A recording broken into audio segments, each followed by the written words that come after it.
Welcome to Triumph and Disaster, a show dedicated to manly creativity and culture. Brought to you by your host, Cameron McHarg.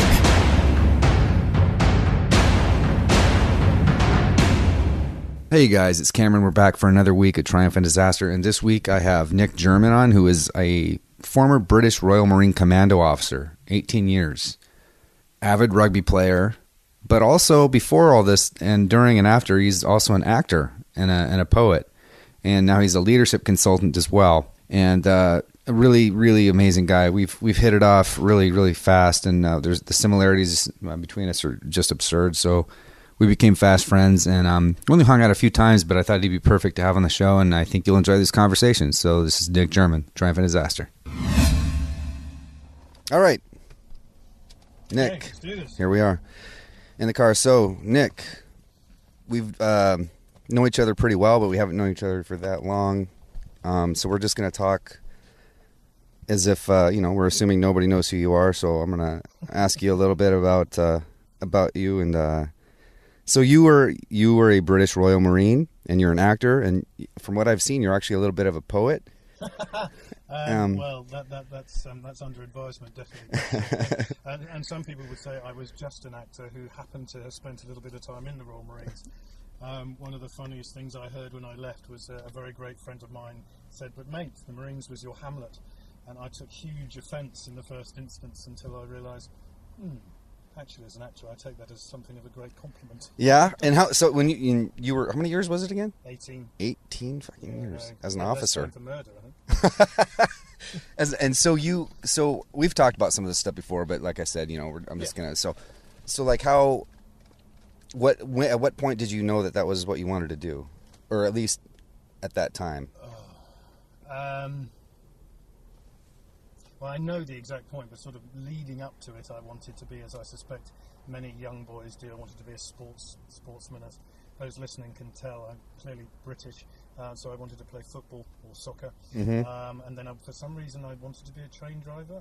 That didn't last very long. Mm-hmm. And I think I wanted to be a lawyer again, I think because I thought it was cool. And then the Falklands War happened in 1982, and I remember watching it and seeing specifically the Royal Marines and reading about them and hearing about them and what an extraordinary group of men they were. And I use the term men advisedly because at the time and right now it's still an exclusively male organisation apart from the band service, although it's gratifying to hear that in 2019 we will be accepting women into the commando role. So women, although they're still available, they can still become commandos, but not in the Marines. You can still do the commando course. In 2019 they'll actually be allowed to join the Royal Marines and have the in a combat role. Yeah, and have the opportunity to become commandos and serve alongside and as part of, and with no differentiation whatsoever. Wow. So, yeah, I know, it's a big news. So, but that's not true for the U.S. Marines yet. Not that I'm aware of. Not for the combat. I can't comment. I'm not sure. Maybe not for combat. Yeah. There have been women in the U.S. Marine Corps for a number of years. Again, I'm that's not true. An expert in their timings. But what was it like? Because I think I know, but just so, what was it that drew you towards it? Because I have a feeling that it's more than just. There must have been some internal things like for yourself that you needed to. You're asking me to be vulnerable. You don't have. You can go only as far as you want to go. Not spin out the. But I mean, it's just that someone who is an artist and an actor who did 18 years as a fucking officer in the British Royal Marines. There's that's interesting, man. Stuff going on. Yeah, there's a lot of. Well, I'm assuming, and I know personally, I'll be honest. But there's a lot of stuff that that you needed to explore or challenge yourself with in some way. That's absolutely right. No, and it started off and ostensibly and clearly, at the time I didn't recognise, what might have been the deeper, truer motivations, but I was never interested in business or being in an office or anything along those lines. Right. I was a Cub Scout and a Boy Scout, and I wanted to run around and charge around outside in the woods. I enjoyed sport and acting, the only two things I really enjoyed. I had a sense of duty to my country for whatever reasons. Mm-hmm. At the time, I might not agree with it today, or it might have changed today, but at the time that's who I was, and I'm very proud of that. But with hindsight, with reflection, through therapy, through meditation and various bits and pieces, I think I had a lot to prove. Which we'll get to also, by the way. Okay. But continue, please. I had a lot to prove to myself, and I felt I had to prove it to others. Until I stand 6'2" now, and I'm not particularly small. Up until 15, I was the smallest guy in my year at school, and I was bullied. Not dramatically, but I was bullied, and I didn't like it, and I wanted to stand up for myself in some way. And I took up karate, and that helped me stand up for myself a little bit, give me a bit of a sense of confidence, a little bit of sense of possibly misdirected machismo or masculinity. I'm not sure that's necessarily true after reflection, but at the time, that's what I thought I needed to do. And at the time, I believed the most manly thing a man could do was to be a soldier, and to be, for me, the best military force in the lexicon of British military was the Royal Marines. It was the hardest thing to get into. I would agree. So to get into it was going to be this huge challenge, which, if successful, then I was going to, in my mind, become a big man. And actually, I think at the time, as importantly, I wanted it to be in others' minds as well, that I was a big man. Sure. I'm sure there's family issues there. My father was perhaps not the most affectionate, and I think I craved it and wanted to be a big man to him. Yeah. But there's something true with there's something that, I mean, it's really not bullshit with the idea of going through sort of a crucible, sort of an initiation, because and I've talked about this before with other people in the past briefly, that we don't have in Western culture, not just, you're talking about our cultures are very similar in most ways, but we don't have that transition where it's just all of a sudden, and that's why you have guys that are. Wait a minute, exactly. I guess I'm a man now. I guess I suppose. I mean, that is something there that does transform you into that, because it's not a game.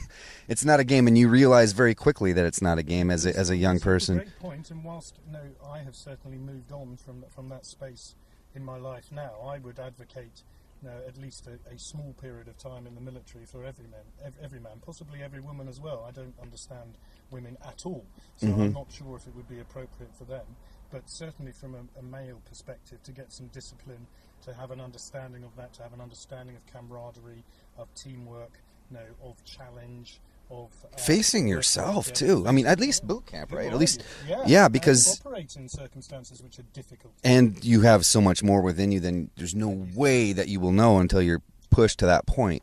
And that's kind of the point. Yeah. Exactly. Yeah. Yeah. What are you capable of? If you don't challenge yourself, you'll never know. So what? You mentioned that you were interested. Obviously, rugby, football, acting, and then you were interested in the military. I never touched rugby, which is a huge that came later of mine until I got to university. Okay, but now that overrides almost everything. Almost everything. Yeah, but you mentioned act. So were you involved in acting or anything when you were younger as well? Not or? very much. Yeah. The first thing I can remember was understudying Oliver at middle school as I guess 8 or 9-year-old, and I actually sang "Where Is Love" at an old people's home in LA, something like 35 or so years later, at a Christmas thing when I was studying acting over here. So that was one of my earliest. I remember playing Captain Hook in a Peter Pan adaptation at school as well. These were both plays. And then when I went to school, I was involved in they would do two, a musical and a sort of operetta. So I did a lot of Gilbert and Sullivan and Franz Lehár, The Merry Widow, Joseph. And at 17, when I was one of the oldest there, I played Jesus in Superstar. And that year as well, we put together a band, a Blues Brothers tribute band. No way. Yeah, we put together a 15-piece blues band. That's amazing. All from kids at school. I was the oldest. There were 14, 15-year-olds who were just stunning musicians. And we sold out the local hall. I think they thought the real Blues Brothers were coming. Yeah. In 1987, so John Belushi was already dead. Yeah. But, and that was a fantastic opportunity. And we were hired on the back of that and went up to the Hammersmith Palais and played a student party up there, which was an extraordinary experience. And then my first degree is in history and drama. And I sang in bands throughout university and I did one proper play, apart from the stuff that we did as part of the curriculum. I did Shakespeare's The Two Gentlemen of Verona, where I played Launce, who is the comic relief and acts with a dog. And actually an agent from Zeffirelli came up to me afterwards, me and the lead, and asked for our details. Holy shit! So I didn't know about this stuff. Well, did you? This is something that's a common theme, and a big reason why I even do this thing that I think is interesting and something to address. And maybe there wasn't a conflict or any compromise, but and there have been with other guys that have been on the show. But so when you were doing this stuff, was there any sort of blowback in the culture that you grew up in from other guys or other kids your age for doing that as being something that's not something that you probably should be doing because you're a guy? Do you know what I mean? The acting side of things? Yes. Yeah. Acting, the singing, this kind of stuff. Of course. Okay. Of course, and I know exactly where you're going. Yeah. Interestingly, there's a juxtaposition with going back to my school friends as a Marine officer. Suddenly they thought I was cool. Suddenly the kid who was the last to be picked at soccer, and I was a long way from being the worst, right? But was last to be picked because I was quite slight and I wasn't very popular at school. Suddenly they were desperate for me to play with them because I was now a mid-20s Royal Marines officer. Interesting how that works. Yeah, yeah. But also within this archetypal machismo society of the Marines, I was known as the gay Marine for many years because I like musical theatre, because I love music. Well, you were completely open that you were into that stuff. I was out of the closet very young, and I came out of the closet out of that closet, yeah, very early in my time in the Marines. No, I had nothing to be ashamed of, and I remember when we were in training, we had a cultural day up in London. And I pushed and pushed and pushed, and people all got tickets to go and see Blood Brothers, to see a West End show. Admittedly, about 80% didn't go because there were far too many pubs available. Okay. They thought it was not the right thing. Right. A number of people did go and had a fantastic time and explored and understood something different, something culturally different. See, so you're perfect for this show. This is exactly what this is all about, and like the fact that you had no problem saying, no, I love this shit. This is what I do. I had no problem saying it. I've then dealt for years with the highly sensitive actors' neurology that I have, which takes offence when they say when I was called the gay Marine for many times, and made me question my sexuality at times. It really did, to that level. Not to the point where I actually experimented. No, but to the point where I thought, really? Why are they doing this? Yeah, what does that mean? Is that wrong for me to like? It contributed to me never having a sense of being part of it. It contributed to me never feeling as if I fitted in. Right. And again, it wasn't in either place, I'm guessing. Anywhere. Right. Ever. Right. And it wasn't until afterwards, on reflection and recognising that the great strength of the Royal Marines is its diversity of character. It is not homogenous it does not break people down and rebuild them in exactly the same model as a lot of people think and a lot of military organisations actually do. It recruits nationally as opposed to locally and regionally across Britain, and it desperately wants and revels in a richness of character, of different characters. I've known a ballet dancer who was a Marine officer, various people with all sorts of backgrounds and experience, and it was actually the fact that I didn't conform that was probably my greatest strength in the military, and probably the reason why, whether I believed or not, I fitted in perfectly. And hey, I lasted 18 years and got promoted to Lieutenant Colonel, so I was doing some stuff right no matter what I thought. Which is, in case anybody doesn't know, just 2 steps away from a general. Yeah. Yeah. Yeah, well, 2 steps away in promotion, quite a long way metaphorically. Sure. Well, but I mean, come on, let's give it. That's up there, man. Friends of mine are generals. Man. There you go. So that I find that. I really admire that. I think that's the whole thing. Is like, but so many other guys may have been in similar shoes, but felt like they couldn't do it, or they couldn't talk about it, or or maybe not do it at all because it's it wouldn't fit in. They wouldn't. It's a great point, isn't it? Here's me sitting here having had a great career, complaining a little bit or judging myself for being weak and joining the military for weak reasons, when actually it was those exact circumstances that led me to a very successful career where I got to travel the world. I made great friends, and it speaks a little bit to Tony, some of the stuff that Tony Robbins says. When we criticise and decide that we don't like some of the things that our parents and our early lives and our teachers maybe did to us, but one way or another they made us who we are. And if we've actually achieved something, even if it's in spite of that, it's not in spite of that, it's because of that. Right. Initially, so now, as I think it's the first time I've said it, I think I'm probably grateful to my father for being a little bit inattentive and being a little bit unavailable, because he pushed me into a position where I was successful. He gave me the drive without, I don't know if he meant to do it, Right. but if he did, it was genius. Right. And who knows what you'd be doing right now. Different. Yeah. So you mentioned a couple other things too about meditation, for example.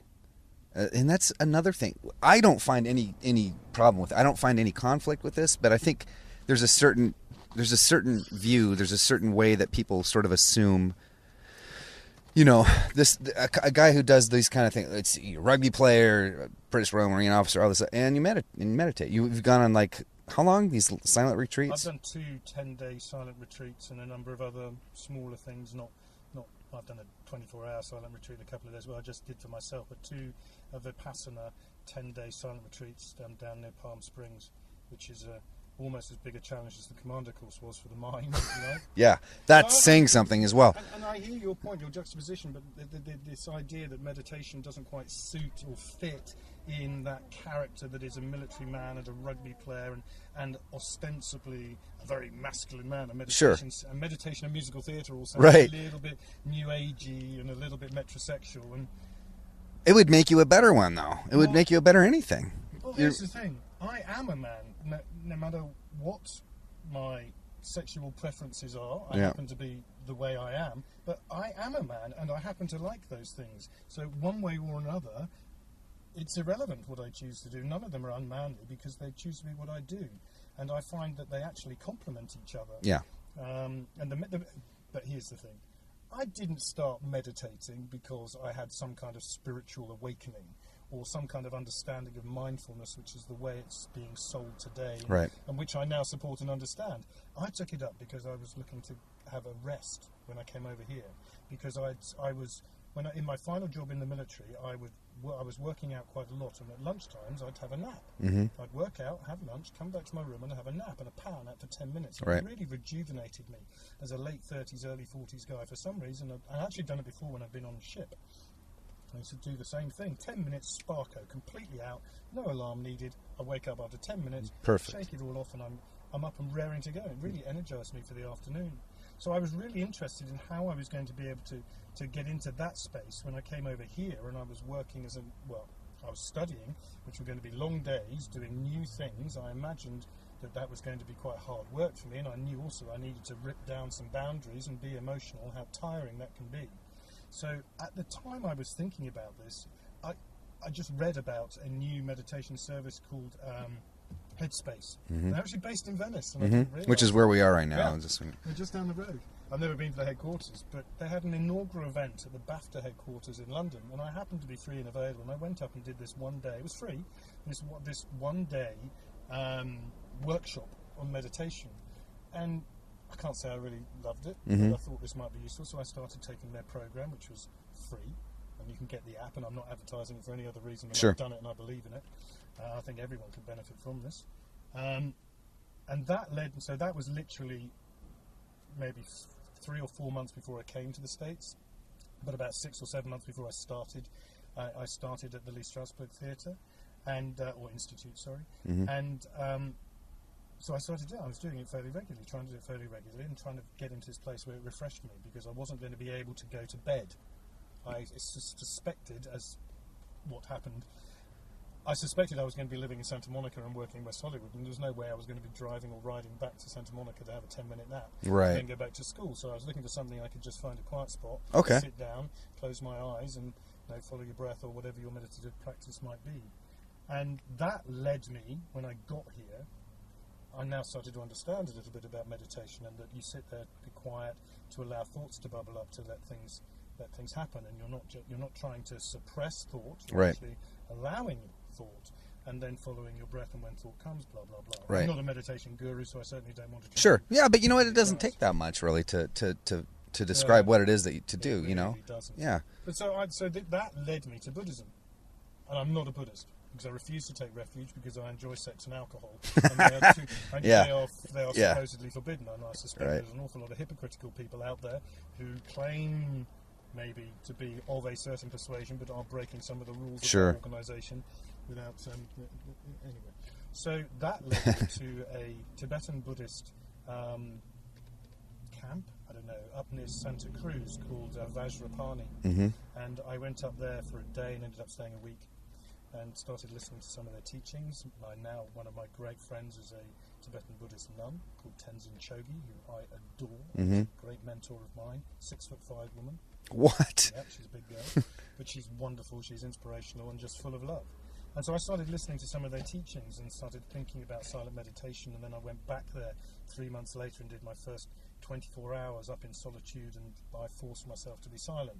I was actually checking that, the reason I came over here was to be an actor. Mm-hmm. I was checking that was real. I was sitting trying to be Okay. silent and allow anything to bubble up just in case there was something underneath it. So you just wanted to be real honest with yourself I was then. trying Yeah. to be honest with myself. And nothing new came up, so I carried on that path.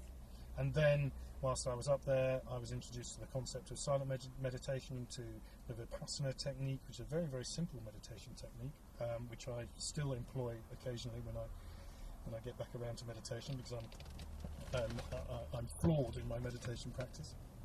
And that led me to a 10-day silent Goenka retreat, which was a challenge. So 10 days and you didn't say a word.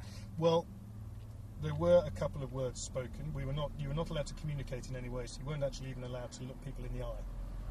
So there's a walking track there, and clearly you're walking from your accommodation to the galley, the kitchen, the mess hall, whatever you want to call it, where the food was made, Mm-hmm. and to the meditation hall. But you were supposed to not look people in the eye because that's a form of communication. Okay. It was segregated, men and women, men not allowed in the women's tower, half of the camp, women not allowed in the men's, clearly. There was, the meditations were led, so you heard the instructions. Mm-hmm. And I think every day people were brought, and maybe every day, maybe other day, I'm not sure, little groups of 4 or 5 would go up and sit in front of the teacher, and he or she would ask you how you were getting on. Okay. And if you were struggling with anything. So there were a couple of words spoken, but Essentially, though, I didn't speak to anyone for 10 days. yeah. What did that do to you? Well, in the first instance, I thought, seriously, this is going to be easy. Really, all I have to do is Right. not say anything. And then not saying anything in and of itself was fine, but when you're sitting down, cross-legged or on a chair if you have a bad back, with your hands on and your eyes closed, and there's absolutely no distraction in the room is silent. Phew, man, you got to There's face a nothing. shitstorm inside. I was having panic attacks for the first couple of days, I kid you not. Yeah. First couple of days, the first time I did it, panicking because I was so unused to being still Yeah. and to allowing these thoughts to come up, and it was really hard work. But I had an experience on day 6 that made me think it was all worth it when everything dissolved. And I'm not a great meditator. I don't really know what I'm doing. I'm not very good at it. I'm unfocused. I'm not sure being good at it is the right way to do it. Yeah. Like yoga, but I was going through. I was doing the best I could. Yeah. I was trying to do what they were asking me to do, and I was having no success. There was no trying to say, "Oh my God, I'm floating on a cloud. My body is completely divorced from everything else. It's great." No, it was just painful. Yeah. My body was in pain the entire time, sitting in the position, and my monkey mind, was screaming at me all the time. Look at the girls. Look at the girls. And but on day 6, I remember walking out afterwards, and one of the guys said, "Hey, what happened?" I said, "What do you mean?" He said, "Well, you're normally the first person when the bell goes at the end of the hour, and this is an hour at a time, and we were meditating. I did the bare minimum of maybe 7 or 8 hours a day, and you were supposed to be doing 10, 12. Okay. And he said, "What happened?" I said, "What do you mean?" He said, "You're normally the first out when the bell goes. You're certainly out before me, and this time you were last. You stayed in the position with your eyes closed." I went, "Yeah, I did kind of have something." I said, "I don't know at what point during the hour it happened, but at some point everything dissolved. Everything, there was nothing.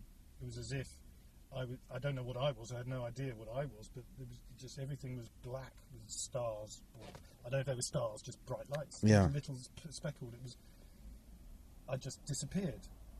Wow. I had no sense of body or anything, but it literally, I say that because now I'm looking back and rationalising it, had no sense of anything other than, oh my God. Your ego disappeared. Everything disappeared, Yeah. but it was instantaneous, because as soon as it went, I went, "Oh my God, I love this," and I tried to grab onto Okay, it. okay. And, if you understand much about Buddhism, attachment is Right. a big thing. As soon as I tried to grab it, it disappeared. So It's like trying to grab smoke in the air or something. It's like, It just goes. yeah. And I came straight back to my body, and this didn't even last a second. This was not 5-10 minutes of dreamy otherworld state. It was a split second. Oh, well. Thank God. And so I was sitting there for an extra 20 minutes trying to get it back. Yeah. And I've done a lot of meditation since. I've done another 10-day, and I've never got close. I don't know if I've got close to it, but I've never experienced anything like that before. But it was magical. Do you do a practice, a daily practice like? I've just started again. Yeah. I've just started again because I'm not the person I want to be in all the relationships I have in my life. I sat down and looked at why that might be and why sometimes I get upset about things that I might not need to, and on reflection and on talking things through, there probably wasn't a requirement for me to get upset. Mm-hmm. So I've looked back at when this has happened before, and I've realised that I can be controlling, very controlling, and manipulative and very selfish. And the most loving I've ever been, the most selfless I've ever been, the most uncontrolling. What's the opposite of controlling? Just letting things go. Yeah. What's the opposite of controlling? Yeah, what is the word for that? You're the Englishman. Uncontrolled. No, I know. Damn. I'm the peasant that took your language. Let down by a lack of vocabulary with American in the car. We could talk about how I tried to play. I'm genuinely embarrassed. I'm sure I'm going red. I'm not looking at you. It's like the Van Halen moment the other night. But I reflected on when I was the most loving, not seeking control, just willing to be, and it was when I came out of that first 10 days, and it was through meditation and through just following my breath and through removing angst and anxiety and not trying to be stuff. So literally in the last week I've started again, just a very short amount. You don't have to do a huge amount, not that I'm teaching, but I'm doing 10 to 15 minutes a day at the moment. And I also find, and this is taught all over the place as well, you can meditate all day.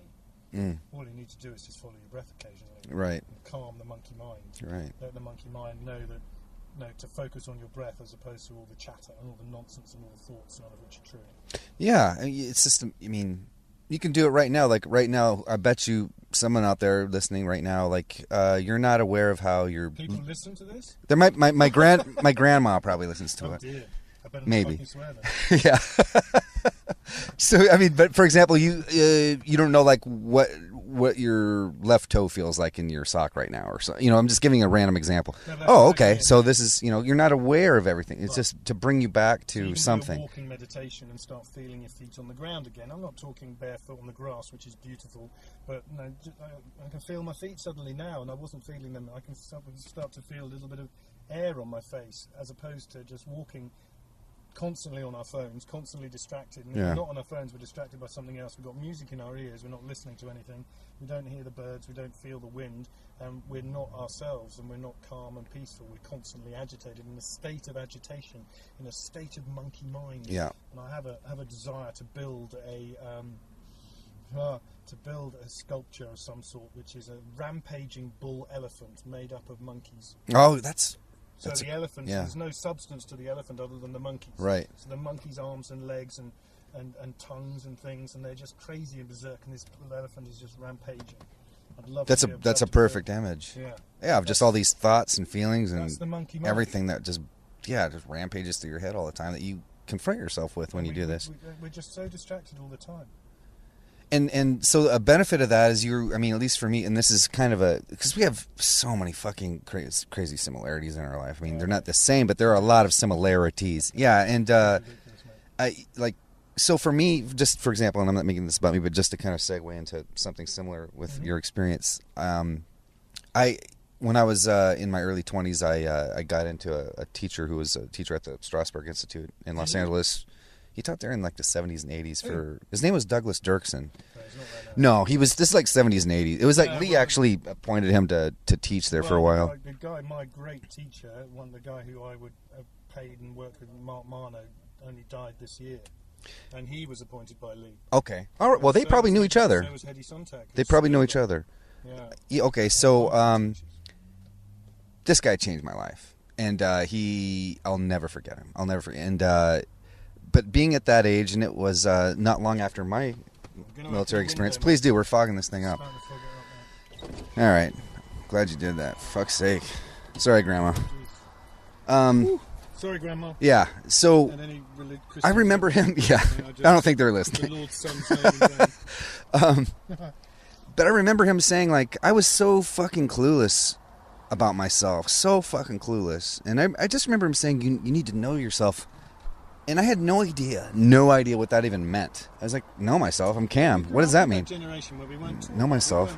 We weren't taught to understand anything when we went through school. We were purely educated in order to pass exams, in order to be part of the factory. Yeah. Absolutely. Bells ring like a fucking factory bell, and then So clueless, and this process that I went through, it changed my fucking life, and during that process, I kind of got into meditation, and it wasn't a spiritual thing either, but I actually did it in a selfish way.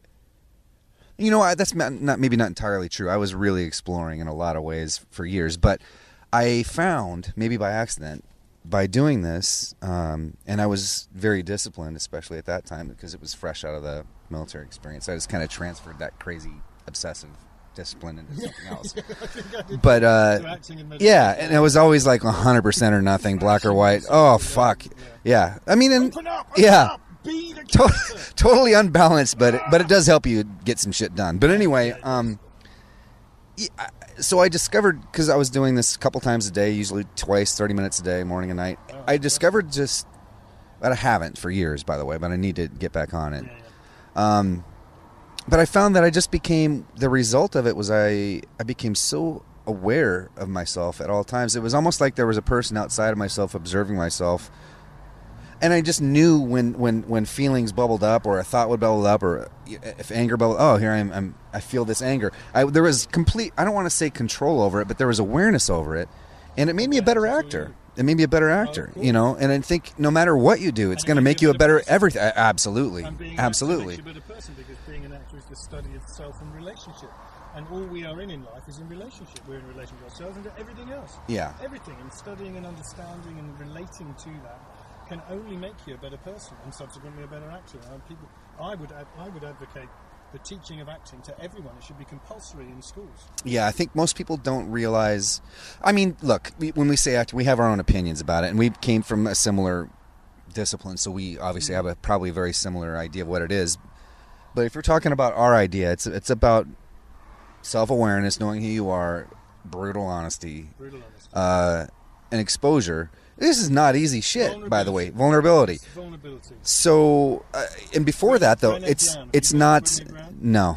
Read your Brené Brown, The Art of Vulnerability. That's where I got it from. That's what the book's called? Well, there we go. I'll put it up. Greatly. One of the books is Daring Greatly. I'll look it up, and I'll put it on it's triumphanddisasterblog.com. So anything that we talk about like this, I'll put it up there so everybody can check it out. Okay, so it's about this stuff. Her books introduced me to vulnerability and the need to be honest and open with ourselves and other people in order to relate and connect, because we live in a disconnected world and we don't connect to people because we're not honest, because we're never there. Right. We're never in place. We're never focused on the other person. We're always distracted by. I was reading the other day, and this is clearly true, even just having a cell phone in your pocket changes the way you relate to the person you're talking to. Because you think about it, you want to go to it, or right. You get into if you're in a relationship with someone, and I mean by relationship I mean any connection to any person, just walking down the street and you look up, you're connected, you have a relationship suddenly with that person, and you have a gun on your person. Yeah, that relationship is going to be absolutely. Yeah. It's not the same thing, but if you have a mobile phone on your person, it changes the dynamic. It changes the dynamic. Are you waiting for a call? Yeah. Is there something going on you're missing? Because that's what everyone thinks. Exactly. That's what I'm missing something. Even though there's someone right in front of your face. That's what you're missing. Yeah, exactly. About what you're missing. Right. Yeah. So you're detached from everything. You're detached from everything. There's another book called I think it's called Shambhala, if I remember right. I've read this years ago, but ironically, this has popped up when you mentioned that. It's based on Buddhism, but it's all about vulnerability. It's all about that. I'll put that up too. So much leadership training these days is about vulnerability as well, about being honest.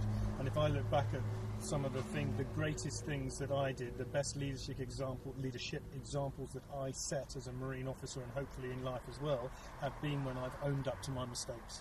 Yeah. When you own it, when you take responsibility for. I take responsibility. I'm vulnerable. I don't know what's going to happen at the end of this, but I need to tell you the truth, because otherwise I'm letting myself down and I'm letting you down. And then what do you do from there? then you see what happens. You Then stand up and you say, this is me. You take care of whatever that... And you say, I'm a leader, and this is who I am, and you come with me or not. But I'm being honest. Most people don't lead.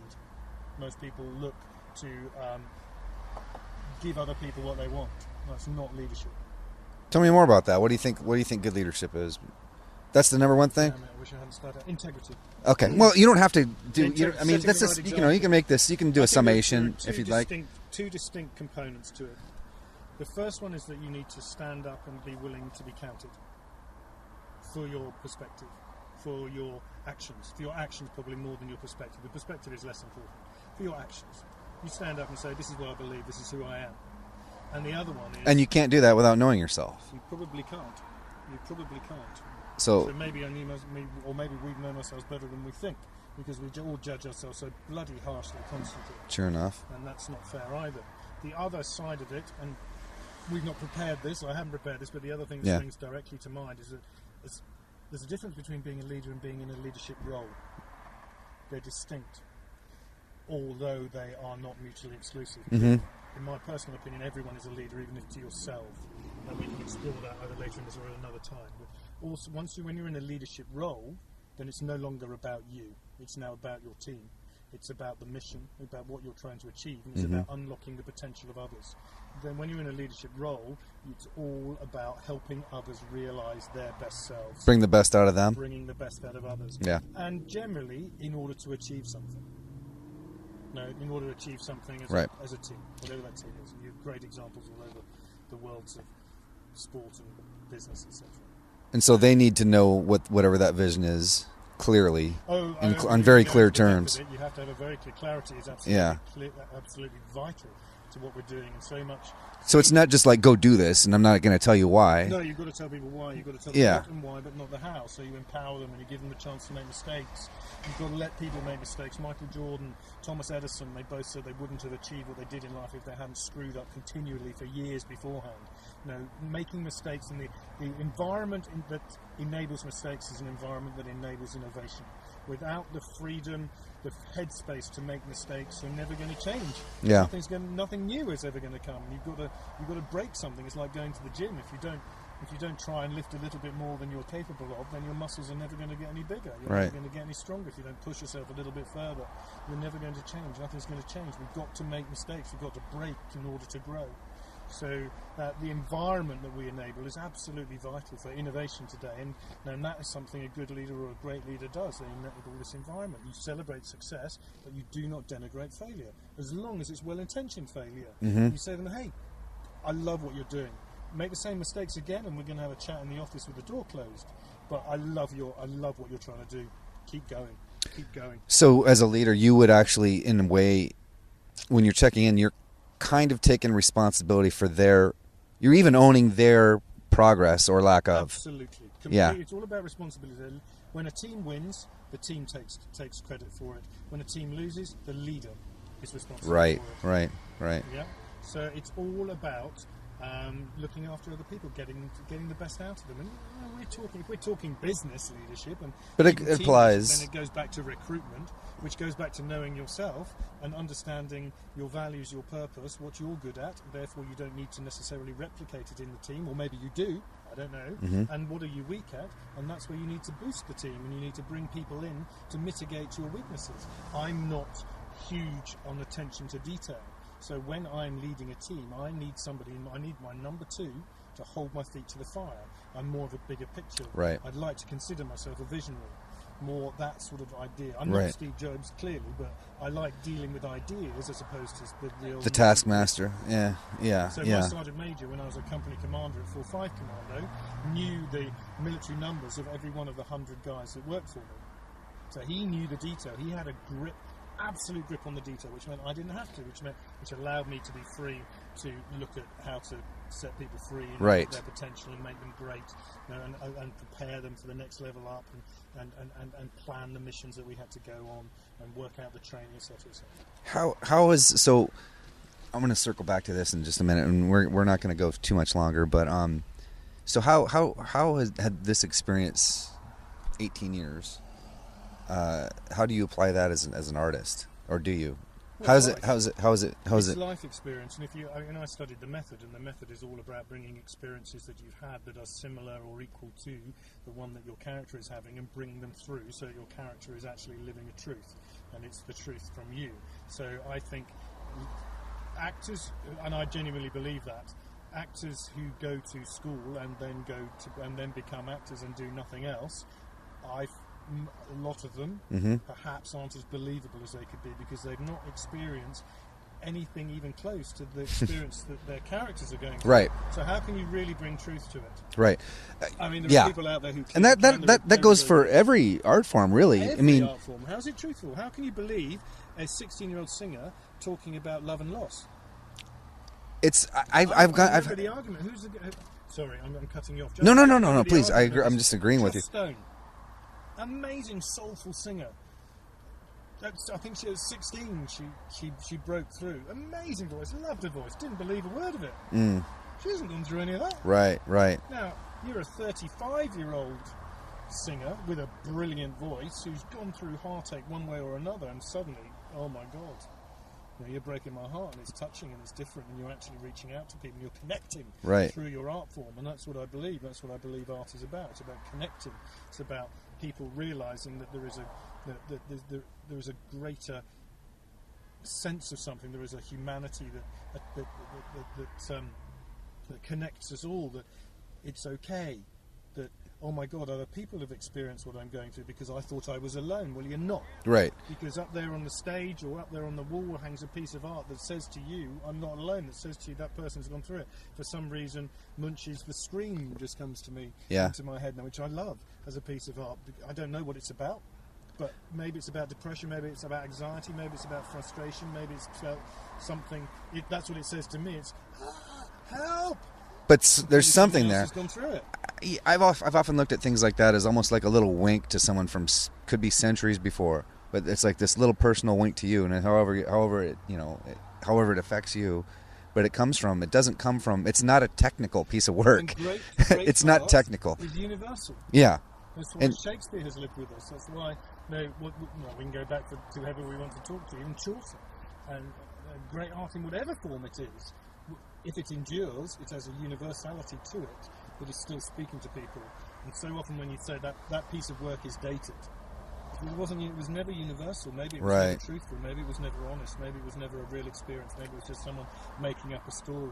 Right. When someone, and you know it, don't you? You know when someone's being honest. You know when you're watching a movie and it comes through and a tear swings to your eyes, your heart misses a beat, you go, oh my God, that person is living that life. Sure, yeah. You see it on stage and I've just got chills. You see it on stage and you go, oh, that person believes what they're going through, and I feel it. Oh, you feel it. It's fucking electric. It's and it's not to say that you can't be like I said, technical. I keep saying that word, but it's like, you could be, for example, and I've talked about this. It was on a different podcast actually. Somebody was asking me about what you would say advice to you when you were 20 years old or something, and. But I said, what I thought of, the thing that kind of, I went to film school late in life. I went to film school in my early 30s. I went to Art Center College of Design, and it's an amazing school. And the kids, I was surrounded by kids. I say kids. They're like 20 years old. I was 41, and I was surrounded by 19, 20 Okay, so this was okay. Yeah, they're like 20 years old, whatever, from around the world, and they're really talented, really smart, and they're really self-aware. Really, really smart. But that's true too. But for the most part, and I'm not speaking for everybody, and this is not in any way downplaying anybody in any way. They haven't lived, and so because of that, they can make some really impressive shit. But they haven't lived, so they don't have. They don't know what to say. They got no heart. They don't know what to say really yet, because there's nothing there yet. Connect to the experience. So you can make exactly so. So it's active. So there's nothing that it can look great, it can be very impressive, but it's just not there yet. There's nothing to say. Yeah. So it's almost unfair. It's almost unfair to be that young and say, all right, no, go get it, go do it. So there is something to say with. Look at people like David Mamet who say that theatre schools kill actors. Yeah. Yeah, I've read his books. I don't necessarily believe that. I don't believe everything he says either, but everything he says either. I think it's kind of writing. me too. He's a little cold on the actor side, in my opinion, He's but provocative. but I like that. There's a point there. yeah, no, but what he has to say, he there's a lot of respect in what he says too, though, as far as the written word and this sort of thing. I know what you're saying. Yeah, you have to, but the point is you have to. I don't want to. It's not that you have to like suffer. It's not.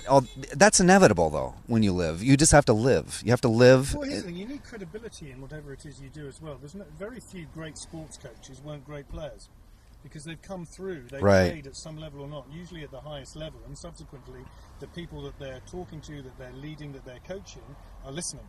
You say this guy knows his stuff because he or she has gone through it. Same in the military. Similarly enlisted to officer. Yeah. In the Royal Marines, the officers are trained in the same establishment as the men. They all have to do the commando course, but Royal Marines officers have to do it faster. Every single one of the tests we have to do faster, carrying more, doing it better. Whatever it is. So when you can't ask anybody anything that you can't do better. When you come to command, they know. They look at you and say he can do it. Yeah. So, and I think it's something similar with an actor, but acting is about belief. It's about endowing an experience with a truth. And if you haven't had that truth, right? Right. Then it's acting. It's hard. It's presentational and it's technical, and which can be slick and look good, but it might not it might not grab you by the balls. Some people who, for some reason, might be able to connect to it and act believably because they have that talent. And right. The vast majority, I suspect, are not truthful. Right. They can't and it's not their fault. Having experienced it to an extent. So, I fucking love this, by the way. This has been this has been so fucking good. But we're going to wrap it up pretty soon. We're like at about 45 minutes, and I know we wanted to keep it at about that. But before we wrap it up, I want to circle back just briefly. And we'll do this again, right? Yeah, let's do it again. Well, maybe we can talk more about specific shit maybe next time. But so just briefly before we go, on leadership, if you don't mind, would you like to mention what you have coming up here? Classwitz wrote the book on leadership. But we can segue to what you're doing here personally, yeah? If you'd like, for a minute before we go, you want to talk about? Yeah. Talk about in general, or on what you're doing specifically.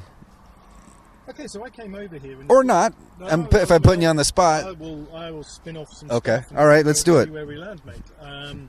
I have always been passionate about leadership, and I'm sure it's come through in some of the points or the discussions that we've had over the last however long. I clearly have a lot of experience in it, as 18 years as a leader in a military environment, which arguably might be one of the hardest environments to lead in. So I'm fascinated by it. I'm very interested and very experienced in it, and I never wanted to lose that when I became an actor. If I ever wasn't an actor. When I became a professional actor. Right. I don't know. But the journey since I've been here has been interesting and difficult and challenging and wonderful and just bloody hard, to the extent where I've worked for 3 different leadership consultancies. I got my green card through leadership consulting, where I've been trying to bring some of the lessons of military leadership, behavioural, procedural processes and behaviours to the corporate space, to the business space, and indeed to individuals, to help people achieve what they want. And my catchphrase is, I help people deliver high performance on purpose under pressure. That's what we did in the Marines. Right. And that's what you're doing differently, I think, than what's out there right now, is you're not fucking around with this. I mean, you're not being a corporate-y fucking, pay-per-view. The House of Lies, management consultants come across as mercenaries who are using people to make money, and they're pretending to do the right things, and they're saying stuff, and they're just in it for 5 minutes and for their own sake. I'm not interested in that. Part of me is actually not interested in corporations. I'm interested in people, in individuals, in helping people help themselves get better at what they want, get better at what they do, get better at what they want to do, and achieve what they want to do in life. Most people are so unfocused, so distracted, and they don't know how to do it. They're not given any leadership training. Here's the thing. This is one of my bugbears, along with the leader within, that we're all leaders. Even if you're in a darkened room on your own, you're leading yourself. If you are choosing to follow a moral path which is different to the one that you know to be true, because we all know what's right and wrong for us, if you're taking a different path, you're setting a bad example for yourself. Mm-hmm. And that starts to hurt you mentally, I believe. Absolutely, yeah. And I think we're all leaders in all walks of life. You're a leader to me, I'm a leader to you. You walk down the street, a kid sees you, you're a leader to them. Mm-hmm. You drop a cigarette packet on the floor and tread on it and walk off. Someone sees it and might think it's okay to litter. Right. Whatever. Small example, trite example. We're all leaders. But the other point that I have, and this is from military training as well, in the military, when you are... You're not necessarily chosen. I'm not talking about officers necessarily here, but you're chosen for a skill set. Mm-hmm. You're selected to do a job for a skill set. You're put into that set. If you become good at it, you might be selected for promotion. If you are selected for promotion in the military, you're given leadership training. In the Royal Marines, you are given a junior command course to go from being a Marine to being a corporal. You are given a fairly extensive, you're put on a fairly extensive pass or fail leadership course where you are taught how to lead. You can fail it, at which point you go back to your old role and you stay in it until you're selected again and you may be given another go. Likewise, if you do well as a corporal, you're selected to be a sergeant, a senior NCO, non-commissioned officer. You go on a senior command course where you have to do different things. In the corporate with a vast, I see, and Walmart have had a leadership academy for years now. I know Amazon are working on a leadership academy, and there are an awful lot of companies, good companies, big companies, oddly the ones that have survived, who put their people through leadership at various times. Some of them right at the beginning, and they don't carry on.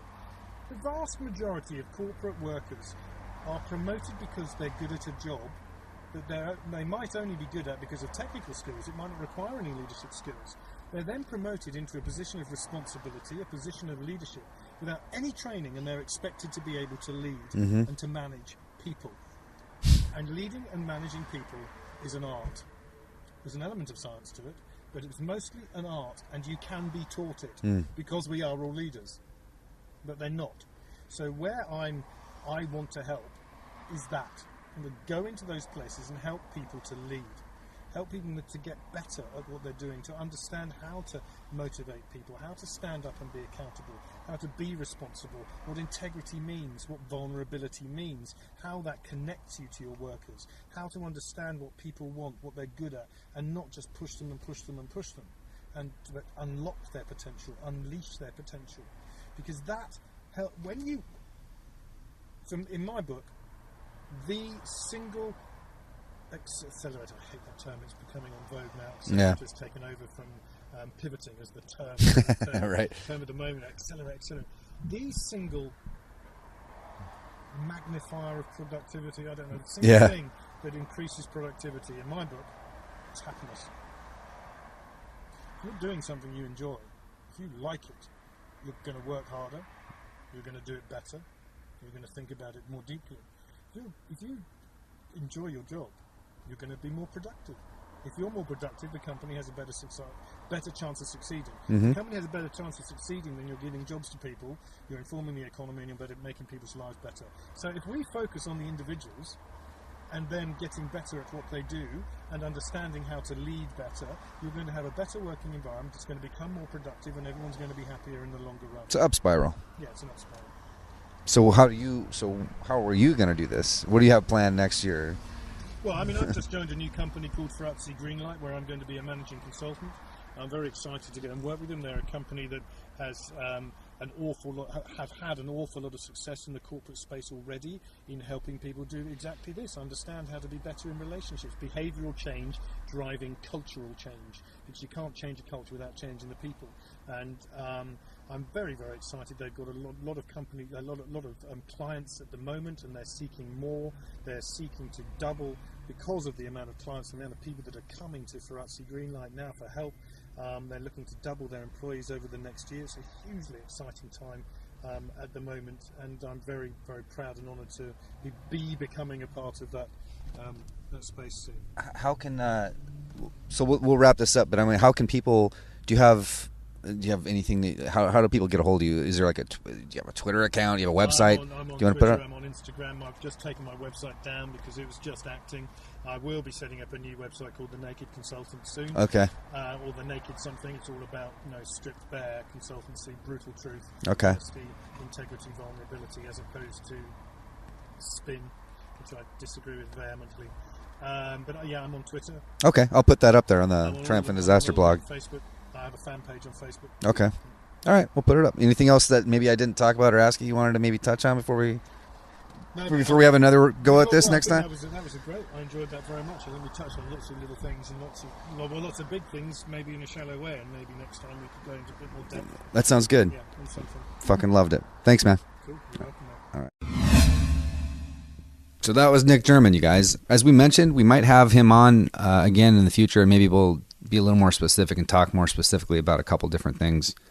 I really enjoyed this conversation a lot. Hope you guys did too. And we mentioned a couple things during the talk that I made sure to put on the triumphanddisasterblog.com. Triumphanddisasterblog.com, I have we mentioned Headspace, where he meditates, a couple of books, some things like that. So links are all up there. And I haven't said this in a little while, but it really does help. If you guys wouldn't mind to take just a second, if you like the show and like what we're doing here, just to go to iTunes and give it a rating and review. And it's not about, an ego trip or anything like that. It really is about, it just helps Apple to promote the show. So just to help the show get bigger and better for you guys, if you could just go there and do that real quick, I'd really appreciate it. And hope you enjoy, and Happy New Year. Triumph and Disaster.